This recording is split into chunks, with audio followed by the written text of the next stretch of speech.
How's it going, everybody? This is DeanoGTO, and today we're going to be talking about the Progetto missions. But first off, I'm just going to mention the Water Tank's 7th anniversary, which is coming up on the EU server from tomorrow forward. So if you have any Tier 9 or Tier 10, or any Tier 9 vehicles which are very near finished and getting to the Tier 10, you would want to complete them today and sell them before tomorrow hits. Because as usual with the anniversary events, there's massive discounts on standard tax-free vehicles. In this case, 15% for Tier 8 to Tier 10, 30% for Tier 6 to Tier 7, and 50% for Tier 5. So, pretty much, if you have Tier 9 that's very nearly finished, like in my case, WC120, you would want to finish it now, sell it now, because then you won't have the slightly lessened selling price. Like, as an example, T54 Lightweight is top of the tree at the moment, so if you wanted to sell that vehicle, currently it's going to be sold for 30% less than you would normally be able to sell it for.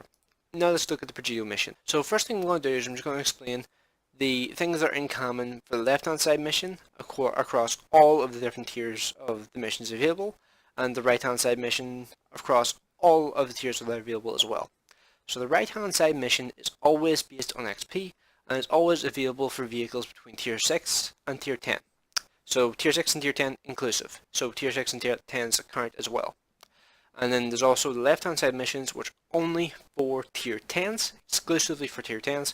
No other tier has access to these missions. Now, this is actually a really cool way of doing this here, because the left-hand side missions, in my view, are going to be a lot faster to complete than the right-hand side mission.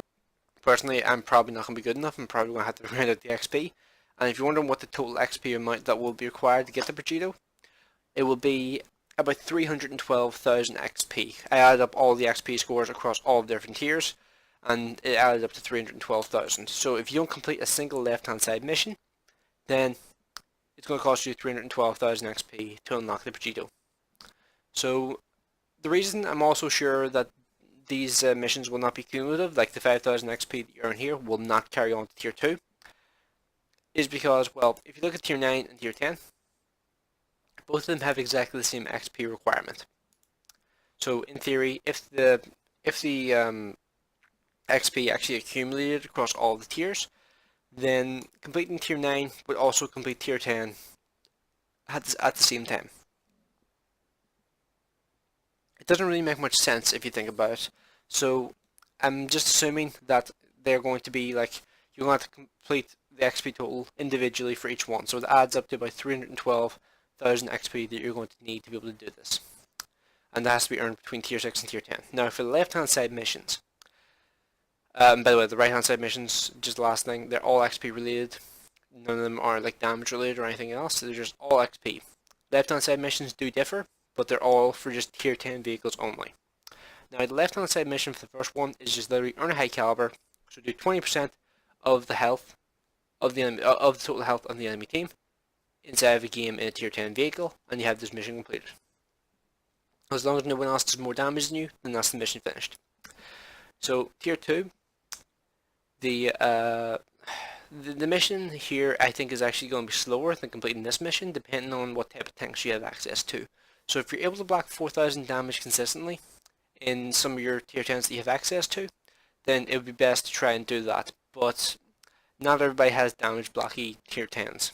So it may actually be faster to try and go for the 7,000 XP, which really isn't that much. You could probably grind that within an hour. So for Tier 3, finish the battle as top player on your team by damage caused 5 times. It's simple as that, pretty much. So it doesn't matter if you're the winning team, doesn't matter if you're the losing team. That's the other thing I forgot to mention. There's only one mission, or there's only 2 missions which I can see winning or losing playing a part in, and that's Tier 4 and Tier 9.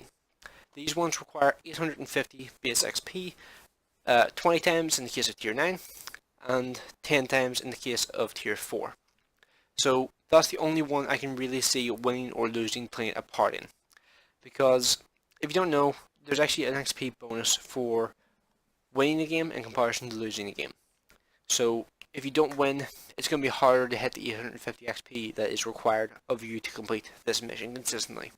All the others though you can complete in games where you lose. It doesn't matter. There's no requirement saying that you need to win or lose or anything like that, or kappa base or anything like that. There's no generic ball achy additions to these missions. It's literally just do what it says the number of times that it asks for, and that's it done. Like this one here, as an example, finish the battle as top player on your team by experience earned 20 times. So if you know what World of Tanks is like, pretty much have a game where you do like 4,000 damage in a tier 10, and you're probably going to do it if you're a winner or a loser. And honestly, if you're on a losing team, a lot of the time you can do that with like 3,000 damage. You could probably beat this mission sometimes with like 300 XP, because you know what World of Tanks teams can be like sometimes, and missions like that are going to be really easy. The only ones that are going to be kind of annoying and fiddly to do are these ones here, in my opinion. So I personally think these missions are great. They remove the ball ache conditions completely. Like in these missions here, as an example, the personal missions. Winning conditions in these personal missions are an absolute nightmare. It kind of makes sense for this one, but in other personal missions where you have to win a game in order to complete the mission, like this one here as an example. Actually, no, wait, that one's also a capping mission. Why am I on all the capping missions right now? But the ones where you have to win as part of the primary conditions, they're absolute nightmare. You complete all the other conditions and then you lose the game. Absolute just heartbreaker whenever that happens.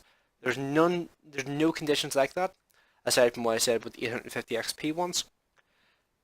But yeah, I personally think this is probably the best way they can implement these missions, and it's far easier than the classic marathon missions, like with the WZ-111, where you need to do 135,000 damage across, I think it was 7 nations in the game.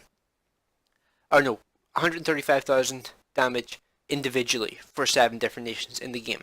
Must specify that correctly, because it's 135,000 damage for the Japanese, 135,000 for the Chinese. It's individually for each individual nation that was in the game at that point in time.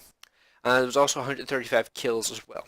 So doing that, which was, I think it was like 900,000 damage or something you needed to do across all of the different nations in the game, and get like 900 kills as well, and you got the WZ-111. In comparison to a mission like that, the Progetto missions seem far, far easier and far, far more doable. So personally, I'm a pretty big fan of the way they've organized it. So yeah, let me know what you guys think in the comment section below. I'd be really curious to see what you guys think of this, because there was some complaints about the T-25 pilot missions being really, really grindy, and I cannot see these missions as being potentially grindy as well. However, I don't think they're going to be as grindy as previous marathon missions. So personally, I'm a fan. And also, the last thing I almost forgot to mention is the higher tier you make it to in the missions. So if you make it tier 6 as an example, you get a 60% discount on buying the Progetto from the bundle that will be in the store. So that is awesome. Like it basically incentivizes you more to buy the vehicle the more missions you complete. But it doesn't force you to buy the vehicle, because you still have the missions that you can complete, and there's no day range for it. Just do all the missions within 14 days. You don't need to do them on day 1, day 2, day 3, day 4. You can literally just do them whenever you like. You can do them all in one day for all they occur, pretty much. So yeah, as I mentioned earlier, let me know what you guys think in the comment section below, and thanks for watching. Hopefully you enjoyed the video, and I will see you in the next one.